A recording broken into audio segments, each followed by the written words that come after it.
I always hit traffic on 59. Next on the 10, your faster commute on 740 KTRH. It is 6:18 now here in Houston's Morning News. Lunch shaming. I'd never heard of this before. Lunch shaming. Millennials evidently are nearly 3 times more likely than a baby boomer to believe that coworkers would judge them negatively if they regularly took a lunch break. Joining us to talk about it, lifestyle author and coach Kelly Accetta. Come on, man. If you're hungry, you got to eat. Right? Absolutely. Jeez, OP. And do millennials really care that much about what other people think of them? You know, actually, it's not that that's driving this. It's this attachment to being available 24/7 caused by their phones.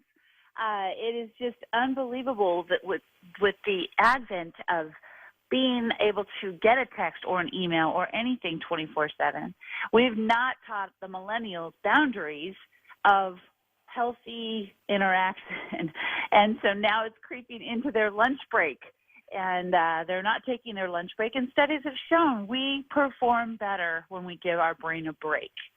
Right. It's not just about getting something to eat. It's about giving yourself a little downtime. And besides, you can take your phone with you to lunch. Right? You could still look at your cell phone while you're sandwich in one hand and your cell phone in the other.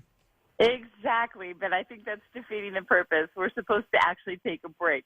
So it's really hard. Millennials are having a harder time, more so than the other generations, taking vacation.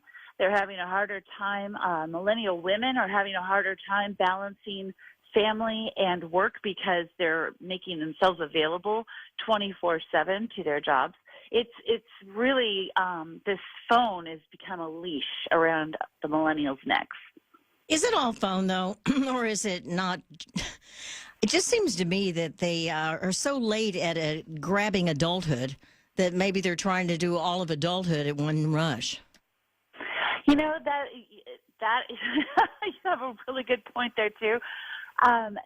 There's a lot to be said for that, but I don't think they have the parameters. I know raising a millennial, I didn't know what to teach them about what were healthy boundaries and what weren't. My child is a phenomenal worker, not your typical millennial, and she really just throws herself into everything 100%. So it's not the millennials that you're thinking that are having a hard time engaging in life. It's the ones that are engaged in life that are the ones that are not taking a break. Well, what's interesting, too, though, to talk a little bit about Gen X, because evidently Gen X is a little bit different than the millennial generation. They seem to have some boundaries for some reason. They do, and I think the phone came into their life just a little bit later. They already had their boundaries of, making sure they were taking care of themselves and knowing what that felt like. And I don't think millennials ever know what that felt like because they started with that phone in their hand from such a young age.